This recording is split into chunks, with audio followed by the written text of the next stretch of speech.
आप देख रहे हैं हल्ला बोल, आपके साथ मैं हूं अंजना ओम कश्यप। प्रधानमंत्री नरेंद्र मोदी अमेरिका में उनका भाषण और उस भाषण पर वहां पर मोदी के नारे, लेकिन इस बीच विपक्ष का तीखा प्रहार। विपक्ष का यह कहना कि यह शर्मनाक है कि प्रधानमंत्री विदेश की धरती पर कांग्रेस पार्टी के खिलाफ बयानबाजी कर रहे हैं। हालांकि कांग्रेस पार्टी का नाम तक नहीं लिया है प्रधानमंत्री। जिन 5 बड़े सवालों पर आज हम हल्ला बोल में करेंगे चर्चा, वो है मोदी की विदेश यात्रा पर विपक्ष क्या सिर्फ बार बार बखेड़ा खड़ा करता है? विदेश जाकर देश के करप्शन का प्रधानमंत्री की तरफ से जिक्र करना क्या जायज है? देश में फैले भ्रष्टाचार पर वो कमेंट करते आए हैं। देश में काम के लिए मोदी को क्यों चाहिए विदेश में सर्टिफिकेट? उन्होंने कहा कि आज मैं आपसे सर्टिफिकेट चाहता हूं। काम देश में कर रहे हैं। मां को लेकर मोदी की भावुकता पर विपक्ष की सियासत आखिर क्यों? आखिरी सवाल, 16 महीने के मोदी राज में दुनिया में हिंदुस्तान का क्या डंका बजा है? क्योंकि विश्व में डंका हिंदुस्तान का बज रहा है, धमक बढ़ रही है और इससे हिंदुस्तान की बेहतरी होगी, ये बार बार बीजेपी की तरफ से कहा जाता है। कई खास मेहमान हमारे साथ इस चर्चा में शामिल हो रहे हैं। सुधांशु त्रिवेदी भारतीय जनता पार्टी के राष्ट्रीय प्रवक्ता हमारे साथ होंगे। संजय निरुपम राष्ट्रीय प्रवक्ता कांग्रेस पार्टी के हमारे साथ जुड़ रहे हैं। केसी त्यागी जी जो कि सेक्रेटरी जनरल है जेडीयू के, वो हमारे साथ जुड़ रहे हैं। खास मेहमान हमारे साथ आज स्टूडियो में मौजूद है सुनील अलग साहब जो कि चेयरमैन है एसके एडवाइजर्स के। इन सबसे चर्चा की शुरुआत करेंगे, लेकिन उससे पहले आइए आपको दिखाते हैं 6 बज चुके हैं और सियासत की इस लकीर के बीच जो बड़ी बहस दिख रही है, ये देखिए 2 तस्वीरें हम आपके सामने रख रहे हैं। अमेरिका में मोदी की धूम और इधर कॉन्फ्रेंस में राहुल, जो तस्वीरें पोस्ट की गई हैं। बीजेपी का कहना है कि ये लुका छिपी का खेल कहां है। हालांकि राहुल गांधी की तरफ से, पार्टी की तरफ से ये जानकारी है कि वो एस्पेन में है, एक इंटरनेशनल कॉन्फ्रेंस में अटेंड कर रहे हैं और उसी की तस्वीरें उन्होंने डाली हैं।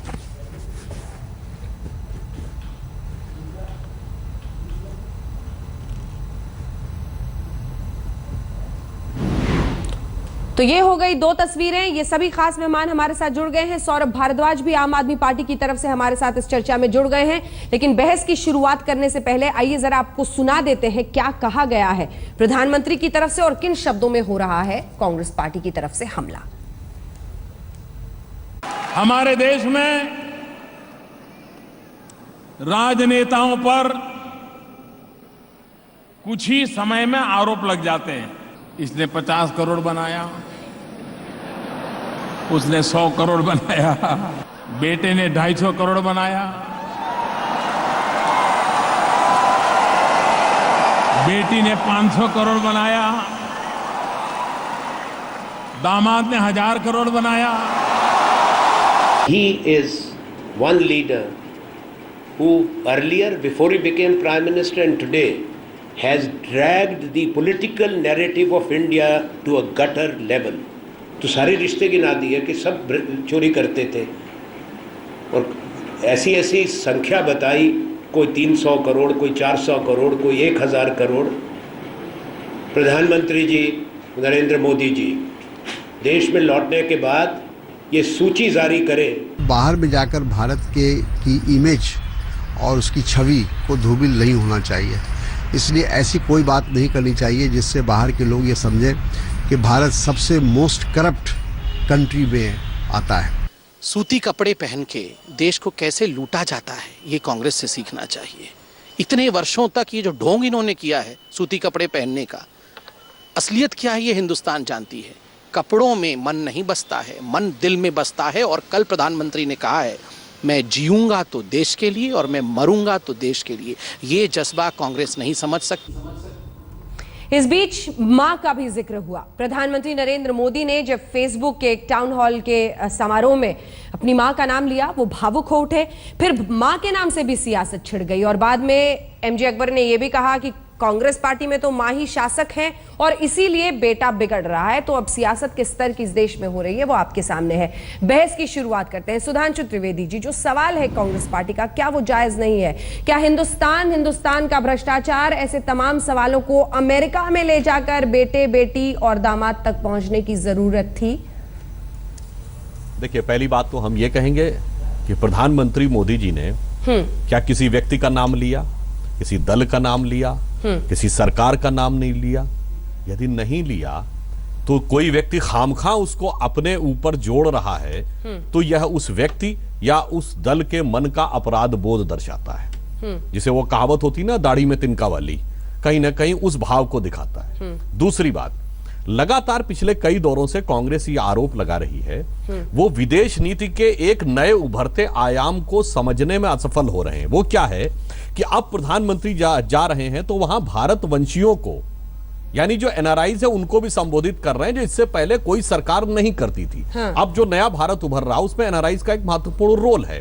तो इससे पहले जो आप कहते थे ना विदेश में जाकर कुछ नहीं बोला, तो आप केवल फॉर्मल ऑफिशियल प्लेटफॉर्म पे बोलते थे, वहां प्रधानमंत्री कहीं कुछ नहीं बोल रहे हैं। मगर आप जब भारतीयों के बीच में बात करते हैं तो भारत की भी कुछ बात होगी, कुछ खट्टी भी होगी, कुछ मीठी भी होगी, कुछ चुभती हुई भी होगी। तो चूंकि ये पीआईओज, एनआरआईज या भारतवंशियों के मध्य की वार्तालाप का कोई विमर्श था ही नहीं कांग्रेस के शासनकाल में, इसलिए वो इस आयाम को समझने में पूर्णतः असफल हो रहे हैं। इसलिए इसमें कई बातों को औपचारिक कूटनीतिक प्लेटफॉर्म पे कही गई बातों के साथ मिक्स मैच करने की गलती कर रहे हैं। ठीक है संजय निरुपम जी, क्या आप मुझे सुन रहे हैं?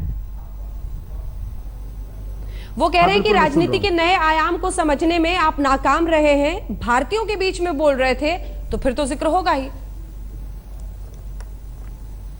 देखिए, राजनीति और कूटनीति में फर्क होता है। जब प्रधानमंत्री किसी विदेश के दौरे पर होते हैं तो वो एक कूटनीतिक दौरे पे होते हैं, वहां राजनीति नहीं होनी चाहिए। दुर्भाग्यवश हमारे भारतीय जनता पार्टी के जो नेतागण हैं वो जिस भाषा और जिस लहजे में भारत के अंदर बात करते हैं उसी भाषा और उसी लहजे में भारत के बाहर भी बात करते हैं। आमतौर पर प्रधानमंत्री या कोई भी देश का नेता जब देश से बाहर जाता है तो भारत का नाम रोशन करने का प्रयास करता है, लेकिन प्रधानमंत्री नरेंद्र मोदी जी हर दौरे पर जाकर के कहीं ना कहीं भारत देश के नाम और मान सम्मान के ऊपर कोई ना कोई धब्बा लगा के आ जाते हैं।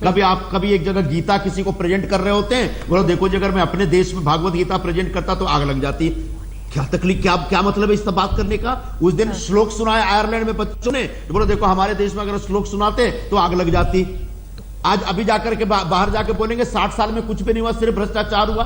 आप एक देश के प्रधानमंत्री हैं, जब दूसरे देश में जाते हैं तो अंदरूनी बातों के ऊपर टीका टिप्पणी नहीं करनी चाहिए। ये समझने बूझने में नरेंद्र मोदी जी को बहुत वक्त लग रहा है। शायद जब भारत को पूरा बदनाम कर देंगे वो दुनिया के मानचित्र पर, उसके बाद उनको ये बात समझ में आएगी। दुर्भाग्यवश त्रिवेदी जी जैसे जो स्पोक्स पर्सन है वो अभी भी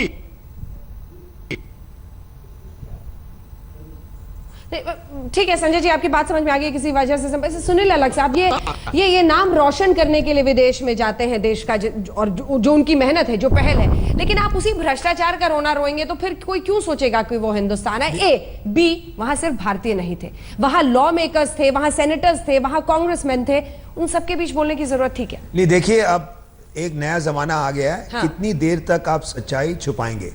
जितनी जल्दी अब तो कंज्यूमर गुड्स में भी ये कहते हैं कि अगर आपसे गलती हुई तो कंज्यूमर को जाके बोल दो, पहले सब माफ हो जाता है, आप शुरू करते हो। जब भी मैं बाहर गया हूं, मोदी जी को छोड़ दो, मैं तो बहुत ही छोटा हूं, सब लोग कहते थे 2 साल पहले कितना करप्ट कंट्री है, हमको आना ही नहीं है, तुम्हारे लोग सब एकदम चोर हैं, ये कर रहे हैं, वो कर रहे हैं। फाइनली मोदी जी ने कहा ठीक है, अगर आप लोग सोच रहे हो तो मैं आपको बताता हूं मैं कैसे बदल रहा हूं, तो इसमें क्या हर्जा है?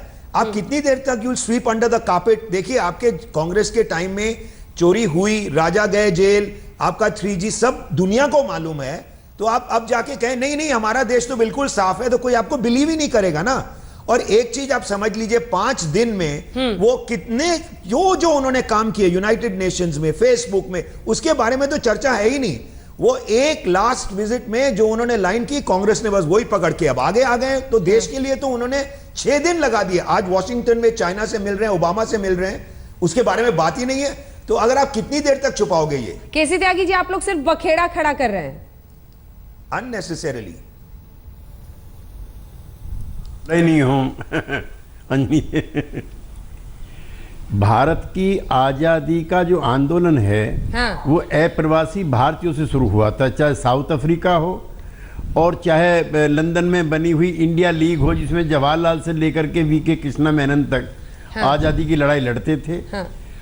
और ये कहना कि पहली बार अप्रवासी भारतीयों को एड्रेस किया जा रहा है, गलत है। हमारा तो आज़ादी का आंदोलन ही सारा इसी बात का है। दूसरा, जो सुधांशु जी और अलग जी कह रहे हैं, मैं उनको बताना चाहता हूं कि विदेश में तो ऐसे ऐसे अवसर भी आए हैं कि अटल बिहारी वाजपेयी 1991 में मैं समय भी और घटना भी कोट करना चाहता हूं अंजना जी। जब नरसिंहा राव जी ने इनको भारतीय डेलीगेशन का हेड बना के भेजा है कश्मीर जैसे सेंसिटिव इशू पर, जिस पर बीजेपी और कांग्रेस की राय भी नहीं मिलती थी, तो भारत के प्रधानमंत्री जब जाते थे तो वो पूरे देश की भावना, संस्कृति और उनके सेंटीमेंट को लेकर के बाहर जाते थे। मुझे याद नहीं, अटल जी से लेकर के और जवाहरलाल जी तक थोड़ा बहुत पढ़ना लिखना हम करते रहते हैं कि किसी प्रधानमंत्री ने अपने घरेलू मामलों को विदेश के अंतर्राष्ट्रीय पटल पे जाकर के इस तरह से प्रदर्शित किया। आप क्या कह रहे हैं? केजरीवाल जी भी करप्शन के स्टैंड पे दिल्ली में इलेक्ट हुए हैं, वो कह रहे हैं जब पूरे दुनिया को मालूम है कि करप्शन चल रहा है, आप कह रहे हैं आप नहीं किसी को, अब घरेलू मामला है तब होता है कि किसी को और को मालूम ही नहीं हो कि क्या हो रहा है देश में, तब आप बाहर जाके अगर आप खुलासा कर दें तो I am with you. But पूरे दुनिया को मालूम है कि पिछले 5 साल में क्या हो रहा था, और अब आप कह रहे हैं कि आपने खुलासा कर दिया। वो तो एक्चुअली करेक्ट कर रहे हैं कि भैया आप लोग ये सोचते थे, अभी देखिए हम सब करेक्ट कर रहे हैं, आगे बढ़ रहे हैं। बारी से ठीक है, वो उनका सिर्फ ये कहना है त्यागी जी आपकी बात पर कि वक्त बदल चुका है। आप जिन प्रधानमंत्रियों और जिस दौर का जिक्र कर रहे हैं, इनका कहना है वक्त बदल चुका है, अब अंजना जी लोग कनेक्टेड हैं। ठीक है अंजना जी, मेरी बात खत्म नहीं हुई थी, सुनील जी ने माइक ले लिया। अच्छा ठीक है, आप अपनी बात पूरी कर लीजिए, मेरी बात खत्म नहीं हुई।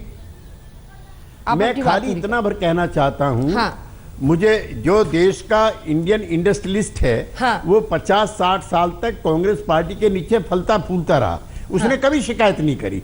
जब मोदी जी का राज आ गया वो आजाद हो गए और इन सब चीजों को उठाने लगे। कुछ शब्दों में मुझको अंजना जी ऐतराज है, जैसे मैं पढ़ रहा हूं कि मुझे भारतीय होने पर कई बार शर्मिंदा होना पड़ता था। 60 साल में ऐसा कोई लम्हा नहीं आया कि किसी हिंदुस्तानी को हिंदुस्तानी होने पर शर्मिंदा होना पड़ा, जैसा कि माननीय प्रधानमंत्री जी ने कहा है। उन्होंने ये भी कहा है, इसका नाम पहले स्कैम इंडिया था। अगर मान लिया कुछ गड़बड़ियां हुई हैं और हम उन लोगों में से हैं जो कांग्रेस पार्टी के यूपीए के शासनकाल में बीजेपी वालों से आगे जाकर के इन सवालों को उठाते थे, लेकिन विदेश में जाकर के हम भारतीय हैं। सब पॉलिटिकल पार्टीज के अंदर के झगड़े, फसाद और इस तरह की स्कैम हमारी भारतीय जमीन के विवाद हैं। इन विवादों को हम विदेश में नहीं ले जा सकते। ठीक है सौरभ भारद्वाज जी, जल्दी से ब्रेक पर जाने से पहले एक रिएक्शन, मुझे पता है त्रिवेदी जी आप भी और अलग जी जवाब देना चाह रहे हैं, संजय जी आपके पास भी आऊंगी, लेकिन सौरभ भारद्वाज ये आप शुरू से ही मुस्कुरा रहे थे, कुछ बोलना चाह रहे थे, लेकिन ये सवाल है कि आपने तो नई राजनीति की बात की, आपने कहा कि हम सब कुछ खुलकर रखेंगे, हम छिपाएंगे नहीं, फिर ये विदेश में जाकर जब भारतीयों को संबोधित कर रहे हैं तो सिर्फ गुड्डी गुड्डी बातें कैसे होंगी? सब कुछ कालीन के नीचे डालना ही जरूरी है क्या? नहीं देखिए, कालीन के नीचे डालने की बात नहीं। देखिए सब जानते हैं गुजरात के दंगों में किस आदमी का हाथ था, किसकी सरकार का हाथ था, मगर इसका मतलब ये तो नहीं कि हम विदेश में जाके बताएं कि भाई ये आदमी थे जो सोहराबुद्दीन के एनकाउंटर के अंदर थे, ये आदमी थे जो गुजरात के दंगों में थे। हम किसी का ये सब चीजें बताने योग्य चीजें नहीं है। मर्यादा के अंदर हर राजनीतिक आदमी को रहना चाहिए। मुझे लगता है प्रधानमंत्री का पद तो बहुत बड़ा पद है। प्रधानमंत्री जी मुझे लगता है ब्रांड मोदी बनाने के लिए ब्रांड इंडिया को बर्बाद करने में लगे हुए हैं। ये बहुत बड़ा आरोप, बहुत बड़ा आरोप। क्या वो ब्रांड मोदी बनाने के लिए ब्रांड इंडिया बर्बाद कर रहे हैं? बिजनेस कम्युनिटी को एड्रेस कर रहे थे।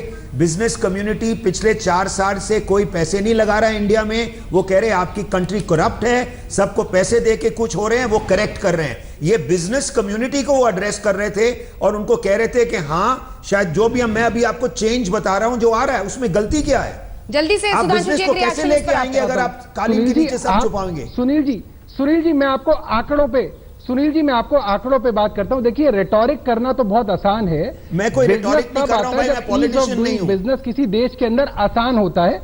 मैं आपको बिल्कुल फैक्ट्स बता रहा हूं। देखिए बड़ी संस्थाएं हैं जो ये आंकड़े देती हैं। पिछले साल मोदी जी के आने से पहले ईज ऑफ डूइंग बिजनेस के अंदर भारत 189 देशों में 140वें नंबर पे था। आज भारत 189 देशों में 142वें नंबर पे है। तो चेंज कर लेना उसको, दो पद और नीचे गिर गया है। तो चेंज करिए। मोदी जी ने तो और भारत को पिछाड़ दिया। नहीं, अब मोदी जी को 5 साल दे दीजिए, फिर आप उसका डिस्कस करना कि 5 साल में क्या कर रहे हैं। सुधांशु जी 2 लाइन में जल्दी से जवाब, ब्रेक के लिए जाना है। ठीक है सौरभ जी, जल्दी से सुधांशु जी 2 लाइन में जवाब। देखिए मैं एक बात तो ये कहूंगा कि जिस करप्शन की बात हो रही है, 3 वाक्य कहूंगा। भाई एक तो हम ये सिर्फ कहेंगे आप तो करप्शन करने में आपको शर्म नहीं महसूस हुई, और अगर कुछ बोल दिया जा रहा है तो आपको बड़ी शर्म महसूस हो रही है। मतलब वो अगर कत्ल भी कर दे तो कोई बात नहीं, हम अगर आह भी भर दे तो गुनहगार हो। लेकिन बहुत दिलचस्प रहा प्रधानमंत्री का भाषण कई मायनों में। इधर मां को लेकर भी किसी ने, कांग्रेस पार्टी ने नाटकबाजी करार दे दिया जब आंख भर आए प्रधानमंत्री के। इस बीच सर्टिफिकेट मांगना भी उनका कितना जायज, इन सवालों को टटोलने की कोशिश करेंगे इस हिस्से में। मां के इर्द गिर्द भी बहस करेंगे, लेकिन उससे पहले आइए आपको बता देते हैं, तस्वीरें दिखा देते हैं प्रधानमंत्री नरेंद्र मोदी की मुलाकात ब्रिटिश प्रधानमंत्री डेविड कैमरन के साथ। और ये मुलाकात की तस्वीरें आप देख रहे हैं। राष्ट्रपति ओबामा के साथ भी प्रधानमंत्री की मुलाकात होनी है। और इन तस्वीरों के बाद अब आइए आपको जरा सुना देते हैं। प्रधानमंत्री नरेंद्र मोदी जब फेसबुक के टाउन हॉल समारोह में शिरकत कर रहे थे तो वहां पर उन्होंने अपनी मां की याद बातें बताते बताते वो भावुक हो उठे। इधर कांग्रेस पार्टी से नाटकबाजी कह रही है। सभी खास मेहमान हमारे साथ बने हुए हैं। संजय निरुपम जी, कांग्रेस पार्टी ने नाटकबाजी करार दिया। बीजेपी कह रही है कि आपकी तो पूरी पार्टी ही मातृ प्रेम में डूब रही है, मां को इतना मोह है अपने बेटे से। अंजना जी, मुझे थोड़ा सा वक्त दीजिएगा। पहले, इससे पहले के सेगमेंट में जो चर्चा चल रही थी उस बारे में स्पष्ट कर दूं मैं। हाँ। भ्रष्टाचार के ऊपर जितनी चर्चा करनी है करिए, हमें कोई ऐतराज नहीं। भ्रष्टाचार की जितनी छानबीन करनी है हमको कोई ऐतराज नहीं है, लेकिन ये सिलेक्टिव नहीं हो सकता। व्यापम का भी मामला, ललित कांड का भी मामला है, और जब विदेशों में जाकर भ्रष्टाचार की बात करें तो आप ये भी बताइए कि येदियुरप्पा हमारा मुख्यमंत्री था, भ्रष्ट था, उसको पार्टी से निकाल दिया गया था, लेकिन नरेंद्र मोदी इतने ईमानदारी में विश्वास करते हैं कि उसको वापस बीजेपी में ले लिए। नरेंद्र मोदी को यह भी बताना चाहिए कि बुखारिया नाम का एक मंत्री है जिसको हाईकोर्ट ने कहा कि यह 300 करोड़ के घोटाले का मुख्य अभियुक्त है, और उस व्यक्ति को आज भी ये अपने कैबिनेट में कंटिन्यू कर रहे हैं। तो नरेंद्र मोदी जब बोलने जा रहे हैं भ्रष्टाचार पर पूरे देश, पूरी दुनिया में, तो जरा खुल के बोले और अपनी बारे में भी बताएं कि उनके राष्ट्रीय कैसे जेल की सजा काट चुके हैं भ्रष्टाचार। ऑल पार्टी भ्रष्टाचार की बात करें, एक बात ये हो गई। दूसरी बात, ये बीच में कौन बेवकूफ की तरह हंस रहा है? बीच में कौन बेवकूफ की तरह हंस रहा है? सौरभ भारद्वाज है आम आदमी पार्टी के। सीरियस रहिए। रह गई बात बहुत बढ़िया। रह गई बात मां की। एक मिनट, रह गई बात मां के, एक मिनट। ये भी दिलचस्प मोड़ है जब आम आदमी पार्टी के नेता कांग्रेस पार्टी के भ्रष्टाचार की बात पर ताली बजा रहे हैं, मुस्कुरा रहे हैं। ये भी अजीब दौर है राजनीति का। संजय जी, बात पूरी कीजिए। जरा अच्छा, रह गई बात मां के संदर्भ में। नरेंद्र मोदी जी का फेसबुक टाउन हॉल संयोगवश मैं भी देख रहा था। मां के बारे में कोई भी आदमी अगर बात करता है तो निश्चित तौर पर भावुक हो जाता है, लेकिन जब उनकी भावुकता इतनी टपकी तब निश्चित तौर पर एक सवाल उठने लगा कि अगर मां से इतना प्रेम है, मां के प्रति इतनी श्रद्धा है, तो 365 दिन में 364 दिन और 23 घंटे तक वो कभी मिलते नहीं, सिर्फ 1 घंटे के लिए जन्मदिन के समय जाते हैं, और जब जाते हैं तो साथ में पूरा मीडिया को लेके जाते हैं। लगभग 12 वर्षों तक मुख्यमंत्री थे नरेंद्र मोदी जी अहमदाबाद में। बगल में बेचारी मां रहती थी दूसरे भाइयों के साथ, कभी अपने सरकारी आवास में मां को एंट्री नहीं थी।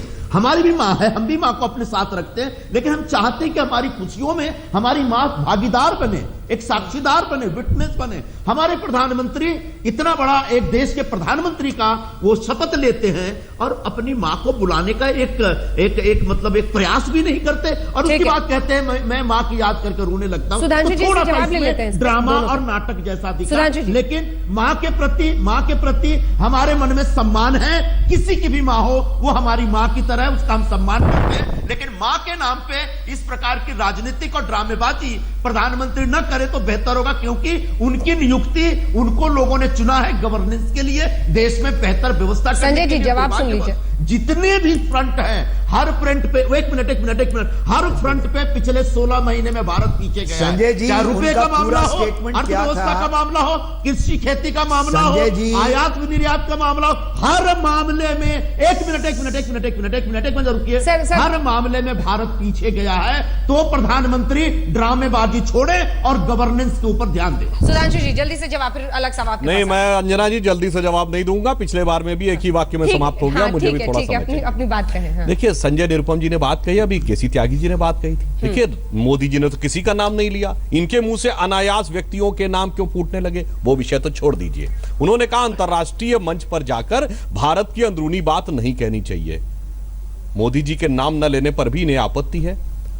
पर राजनीति में यह महत्व होता कौन कह रहा है? कांग्रेस को याद दिलाना चाहता हूं कि अमेरिकन सेनेट को भारत के 60 सांसदों ने ऑफिशियली लिख के दिया था कि मोदी जी को वीजा मत दीजिएगा, जबकि उन्होंने वीजा मांगा भी नहीं था। और इतना ही नहीं, यह भी लिख के दिया था सांसदों ने कि जेनोसाइड की धारा में केस चलाइएगा, जिसमें अधिकांश सांसद कांग्रेस पार्टी के थे। तो जिन लोगों ने इस ढंग के कृत्य किए, जबकि मोदी जी भारत की लोकतांत्रिक व्यवस्था के इलेक्टेड मुख्यमंत्री थे, और यह अपमान भारत के कोर्ट का अपमान था, भारत की जांच एजेंसियों का अपमान था, भारत की संप्रभुता का अपमान था। हाँ। और अब वो लोग आज यह बयान देते हैं तो साफ है। त्यागी जी ने तो साफ किया 1995 में जिनेवा में अटल जी ने जाके किया, यह हमारे चरित्र को दर्शाता है, और जो आपने पत्र लिखा वो आपके चरित्र को दर्शाता। अब आइए मां के ऊपर। मोदी जी को यदि अपनी माता के लेकर यह कष्ट की अनुभूति हो गई, उस कष्ट को वो लोग नहीं समझ सकते जिनके लिए कहा जाता born with the silver spoon in the mind. जो चांदी सोने के बर्तनों में खाने वाले लोग वो बर्तन मांजने का दर्द नहीं समझ सकते, फिर भी उनको लग रहा है ये ड्रामा है। तो मैं पूछना चाहता हूं कांग्रेस पार्टी से कि सलमान खुर्शीद ने कहा था कि सोनिया गांधी जी की आंखों में आंसू किसके लिए आए थे? बटाला हाउस के आतंकवादियों के आरोप के लेके। अरे मोदी जी की आंखों में तो आंसू आए अपनी मां की स्थिति के लिए, और आपकी अध्यक्षा की आंखों में आंसू आए थे आतंकवादियों के लिए। अब आप बोलिए वो ड्रामा था या सच? सिर पैर का जवाब देना बंद करिए। अरे भाई आप बताइए वो ड्रामा था या सच था? हाँ या ना बोलिए। आप जो और इतिहास के इतिहास खान और 2012 की बात कह रहा हूं संजय, 2012 उत्तर प्रदेश चुनाव 3 साल पहले की बात कह रहा हूं। मुझे आप पिछले 15 महीने में मोदी ने क्या किया इसका जवाब दो। 15 महीने में मोदी ने पूरे भारत, अरे भाई सवाल आपने मां का किया था, 15 महीने में कार्य किया, उसका प्रमाण भारत की ग्रोथ रेट न तो आयात बढ़ा, पिछले 6 महीने से पूरी दुनिया में सबसे ज्यादा है। चाइना से भी हमारी ग्रोथ रेट 0.1% ज्यादा है। मेक इन इंडिया महज नारा है, मेक इन इंडिया महज नारा है, ना तो एफडीआई बढ़ा, ना एफआईआई इन्वेस्टमेंट आया। एक मिनट संजय जी, फ्रंट पे भारत पीछे। एक मिनट संजय जी जरा सा टाइम दे दीजिए। संजय जी एक मिनट उन्होंने कहा था, देखिए संजय जी एक मिनट, बस 1 मिनट आपका टाइम चाहिए। संजय जी जरा सुन लीजिए। सारी चीजें मार्क जकरबर्ग ने उनके मां के बारे अपने मां के बारे में प्रॉब्लम रेज की और सिचुएशन रेज। अब आप कहेंगे कि मोदी जी ने मार्क जकरबर्ग को बोला था कि मां के बारे में पूछिए। एक तो उन्होंने मार्क जकरबर्ग ने पूछा था कि भाई मां के बारे में, और वो भी 2 सेकंड के लिए। एक सेकंड संजय जी आप किसी की बात नहीं सुन रहे, आप किसी की बात नहीं सुन रहे, आप बोले जा रहे हैं। 2 मिनट तो चुप रहिए। नरेंद्र मोदी अपने हर देखो संजय जी, तो आप ही कंट्रोल करिए ना पूरा डिबेट। संजय जी आपसे बात सुनिए, आप दूसरों की भी तो बात सुनिए। क्या होगा कि आप मां के बारे में क्वेश्चन पूछो? संजय जी, अरे सुनील अलग बीच बीच में आप ही बोलते हो, जरा हमारी बात भी सुनो। अरे भैया ठीक है, आपकी बात सबने सुन ली, जो विषय आपने उठाए मां के बारे में क्वेश्चन पूछो। संजय जी 1 सेकंड जल्दी से। मैं सिर्फ इतना कह रहा हूं, देखिए ये कह रहे हैं कि पूरा देश के मां के बारे में उन्होंने बात की थी 2 सेकंड के बाद में। वो अपने मां का सिर्फ 2 सेकंड के लिए अपने मां की बात की थी। आप तो पूरा सेंटेंस ही भूल गए हो। आप तो सिर्फ वो जो निकाल रहे हैं कि वो उनको अपनी मां के बारे में जो कहा था बस। इमीडिएटली आफ्टर दैट उन्होंने कहा मेरे लाखों मां हैं। He thinks about India. Please understand Modi for once. आप don't take out this sentence out of context. मैं सिर्फ इतना कह रहा हूं आपको कि पूरी सेंटेंस आप कह दीजिए, उसके बाद डिबेट करिए। जिन्होंने mister Allah can respond, mister Allah can respond, जिन्होंने भारत मां की आजादी में कोई भूमिका नहीं निभाई, वो भारत मां के बारे में बोलने का कोई हक नहीं रखते। जो आजादी की लड़ाई में कहते थे कि अंग्रेज हमारे दुश्मन नहीं है, हमारे दुश्मन मुसलमान है, हमारे दुश्मन साम्यवादी हैं, जिन्होंने स्वतंत्रता की लड़ाई में अंग्रेजों से माफी मांगी, माफीनामा लिखा, वो भारत को मां कहते हैं। इनको मां कहने का हक है क्या? जो देश की आजादी के लिए लड़ाई, एक बार मुझे केसी त्यागी जी के पास जाना। क्या बड़ी बड़ी केसी त्यागी जी, केसी त्यागी जी, ये तो बहुत बड़ी बेईमानी लगी आपसे। सुनो, मैं आऊंगी Sudhanshu ji please sir, Sudhanshu ji please. तू मैं बाकी मेहमान रह जाते हैं, मैं सौरभ के पास भी नहीं जा पा रही। 1 सेकंड सर, मैं आऊंगी आपके पास पक्का। एक बात और मैं कहना चाहूंगा संजय निरुपम जी से, जो ये कह रहे हैं ना नरेंद्र मोदी जी संघ के प्रचारक हैं, 40 साल पहले उन्होंने परिवार छोड़ दिया था। यो फिर उस माइंडसेट को नहीं समझ पा रहे हैं। चलिए, समस्या कैसे क्या है त्यागी कांग्रेस को कि गांधी परिवार, वैभव, राजनीति इससे परे होकर देश समाज को समझने की क्षमता ही नहीं है। केसी त्यागी जी जल्दी से एक रिस्पॉन्स आपसे। सर ये बात बड़ी बेमानी लगी आपकी तरफ से सुनने। बात क्यों करते हो आप? एक सेकंड त्यागी जी, ये तो बहुत बेमानी है कि प्रधानमंत्री माँ के साथ क्यों नहीं रहते। कौन किसके साथ रहता है? क्या सिर्फ वही बेटा देखभाल करता है जो माँ के साथ रहता है? ऐसे हजारों बेटे होंगे इस देश में जो माँ के साथ नहीं रहते। अंजना जी मत रहो, लेकिन उसके नाम पे ड्रामा तो मत करो। मत रहो माँ के साथ, ये आपका निर्णय है, लेकिन उसके भाई नाम पे संजय ड्रामा जी तो ने मत करो। मेरे बात का उत्तर नहीं दिया कि सोनिया जी की आंखों के आंसू ड्रामा थे, हकीकत हाँ या ना बोल दीजिए ना। हम तो कह रहे ड्रामा नहीं था, हकीकत थी, आप बोलिए हकीकत था ड्रामा। अभी ऐसा है त्रिवेदी जी, सोनिया जी ने बाटला हाउस की किसी घटना पे क्या रिएक्ट किया था, न तो मैंने देखा ना आपने देखा। चलिए ठीक है। अरे भाई सलमान खुर्शीद कोई बयान दे रहे हैं, आपकी उस सरकार बयान के विदेश को मंत्री आप ने फाइनल बोला तो है। नहीं मान सकते। अब उस सलमान खुर्शीद के एक बयान को लेकर के आप उसको पकड़ के घूम रहे हैं और मोदी की सारी बेईमानियों को और सोनिया जी ने खंडन तो नहीं किया। बताइए ना, तो आप कह दीजिए सलमान खुर्शीद ने गलत बोला था। हमारी बहस भटक जाएगी, दोनों की आवाज नीचे करके जल्दी से केसी त्यागी जी का रिएक्शन हम सुनाते हैं दर्शकों। केसी त्यागी जी आप प्लीज मेरे सवाल का जवाब दें, प्लीज मेरे सवाल का जवाब दें त्यागी साहब। क्या प्रश्न है आपका? सवाल ये है जो आपने अंत में कहा कि बेटे को मैं फिर सुन माँ नहीं के पाया। साथ रहना चाहिए, वही माँ का देखभाल करता है, बेटे के साथ रहता है। देखिए हमारे यहाँ भारतीय संस्कृति में, हमारे भारतीय परिवारों में इस तरह की परंपरा है हाँ। कि माँ किसी न किसी बेटे के साथ ही रहती है और बेटा उसकी वृद्धावस्था में सेवा करता है। ये सौभाग्य मुझको भी प्राप्त हुआ। मैं तो बहुत छोटे पद पे हूँ, लेकिन मेरे माता पिता दोनों की मृत्यु मेरे आवास पे हुई है, मेरे साथ हुई है। जी। किन परिस्थितियों में माँ और बेटा अलग रहते हैं, मैं उनकी माँ के सेंटिमेंट। वक्त की बहुत कमी है और इसीलिए अचानक आपकी आवाज भी हमें, क्योंकि इस बहस का अंत करना पड़ रहा है। आप सभी का बहुत बहुत शुक्रिया हमारे साथ इस चर्चा में शामिल होने के लिए।